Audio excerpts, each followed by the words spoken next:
আর এবার দেখাবো ব্যারাকপুরের ছবি। সেখানে আবার ডাম্পিং গ্রাউন্ডই নেই, আর তার জন্য ব্যারাকপুর থেকে নাকি নৈহাটি পর্যন্ত যেতে হয় ময়লা ফেলতে। গাড়ি গাড়ি ময়লা যায় ব্যারাকপুর থেকে নৈহাটি।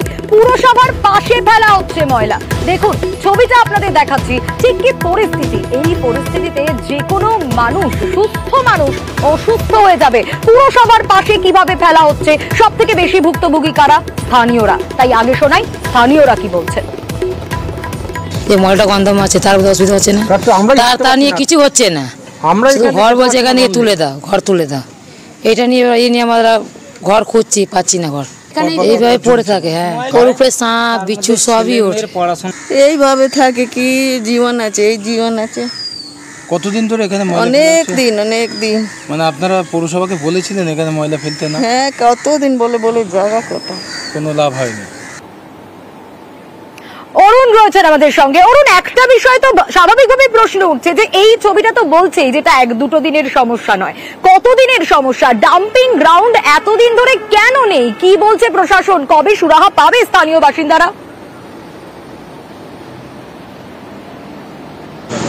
দেখো, 150 বছরের পুরনো কিন্তু উত্তর ব্যারাকপুর পৌরসভা তখন বাম জামানা, তখন থেকেই কিন্তু একটা গার্বেজের রাখার জন্য একটা জায়গা নেওয়া হয়েছিল। সেখানে কিন্তু বসতি হয়ে যায়, ফলে তারপর থেকে এই পৌরসভার দুর্দশা বাড়তে থাকে। পাশেই রয়েছে রাইফেল ফ্যাক্টরি, মেটালের মতন বড় বড় ফ্যাক্টরি। তাদের যে সমস্ত গার্বেজ সমস্তটাই কিন্তু এই পৌরসভাকে নিতে হয়, তার জন্য কোনো পয়সা দেয় না। এই পৌরসভা কিন্তু পাশে একটা যেখানে জমি দেখছে, এখন এলাকার মানুষ সেখানে বাধা দিচ্ছে। ফলে একটা মোহনপুর এবং শ্যামনগর পঞ্চায়েতে 2খানা জমি দেখা হয়েছে। এই গার্বেজ কিন্তু একেবারে পৌরসভার দরজার সামনে ফেলা হচ্ছে। ফলে পৌরসভার কর্মী থেকে শুরু করে এলাকার বাসিন্দারা প্রত্যেকের ক্ষোভ বিক্ষোভ রয়েছে। কারণ কোথায় ফেলবে? রাত্রিবেলায় নৈহাটি পৌরসভার গার্বেজে গিয়ে 10 ড্রাম করে ফেলে দিয়ে আসা হয়, এতে কি সরা হয় না? ফলে পৌরসভার পৌরপ্রধান যিনি রয়েছেন মল্লর ঘোষ, তিনি দাবি করেছেন যে তার জমি দেখা হচ্ছে, কিন্তু যেই জমি দেখতে যাচ্ছে সেখানে কিন্তু এলাকাবাসীরা বাধা দিচ্ছে। ফলে একটা বিশাল সমস্যা কিন্তু রয়েই গেল। কবে এই সমস্যার সমাধান থেকে মুক্তি পাবে সেটা কিন্তু তার জানা নেই, এবং এই নিয়ে কিন্তু চেষ্টা চলছে। এখন শুধু রাস্তার ধারেই এইভাবে ময়লা ফেলাতে পৌরসভার তো শুরু করে পৌরসভার অফিস যেতে গেলে বা স্থানীয় লোক যারা যাতায়াত করে প্রত্যেকে কিন্তু নাকে মুখে কাপড় চাপাতে সেখান থেকে যেতে হচ্ছে।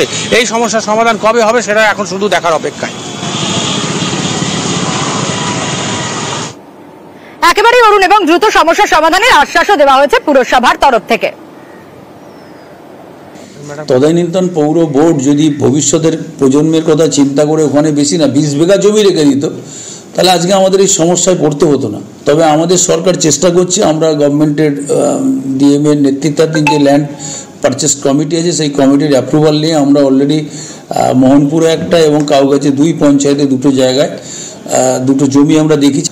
অতি দ্রুত সত্তর আমরা ওয়েস্ট টু হেলথ প্রজেক্ট তৈরি করব। হ্যাঁ, এখানটা আপাতত ডাম্প করে আমাদের মাল সব রাত্রেবেলায় চলে যাবে। আর আমার ধারণা 3 দশকের মধ্যে মাল ক্লিয়ার হয়ে যাবে।